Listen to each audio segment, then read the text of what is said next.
AP CID మాజీ chief Sanjay సస్పెన్షన్ను పొడిగించారు. 4 నెలలు suspension పొడిగిస్తూ ప్రభుత్వం ఉత్తర్వులను జారీ చేసింది. గతంలో సిఐడి డీజీగా ఉన్న సమయంలో అవినీతికి పాల్పడినట్టు సంజయ్పై ఆరోపణలు రావడంతో ఈ సస్పెన్షన్ను వేటివేశారు. మే 31 వరకు సస్పెన్షన్ను పొడిగించారు.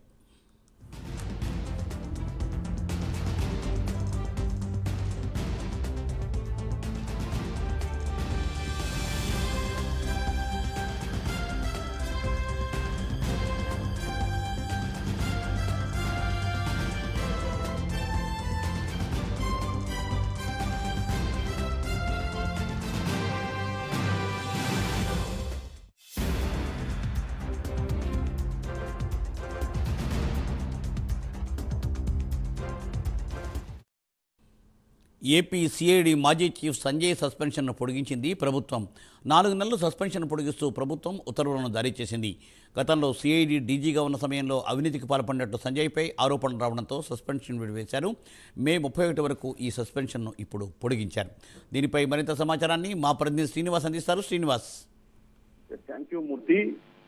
మాజీ సిఐడి చీఫ్ అలాగే ఫైర్ మాజీ చీఫ్ అయిన సీనియర్ ఐపీఎస్ అధికారి ఎన్ సంజయ్ పై కూడా క్రమశిక్షణ చర్యల్లో భాగంగా అతని సస్పెన్షన్ పొడిగిస్తూ కూడా కొద్దిసేపటి క్రితమే ప్రభుత్వం ఆదేశాలు జారీ చేసింది.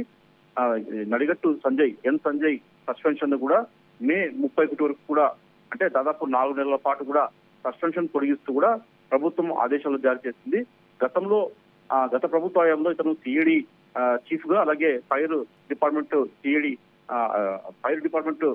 అతను డీజీగా కూడా అతను వ్యవహరించారు. ఆ టైంలో కొన్ని అతని మీద అవినీతి ఆరోపణలు కూడా వ్యక్తమయ్యాయి.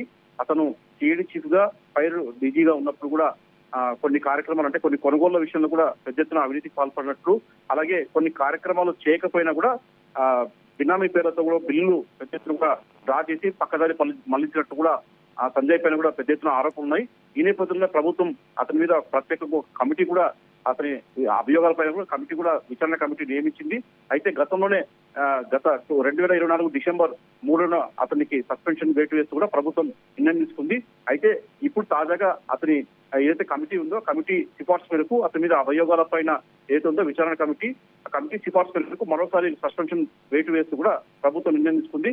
ప్రస్తుతం సంజయ్ పైన కూడా మే 31 కూడా అంటే దాదాపు 4 నెలల పాటు కూడా సస్పెన్షన్ విధిస్తూ కూడా ప్రభుత్వం ఆదేశాలు జారీ చేసింది. అయితే ఇప్పటికే అతని మీద ఉన్న ఆరోపణలపైన కూడా ఐపీఎస్ అధికారి సంజయ్ ఇప్పటికే అతను కోర్టులో న్యాయస్థానాన్ని మెట్లెక్కారు. న్యాయస్థానం ద్వారా కూడా అతను పోరాడుతున్నాడు. అయితే ప్రభుత్వం మటుకు అతన్ని సస్పెన్షన్ కొనసాగిస్తూ కూడా కొద్దిసేపటి క్రితమే జీవో జారీ చేసింది. Murthy. Thank you Srinivas. Thanks for update.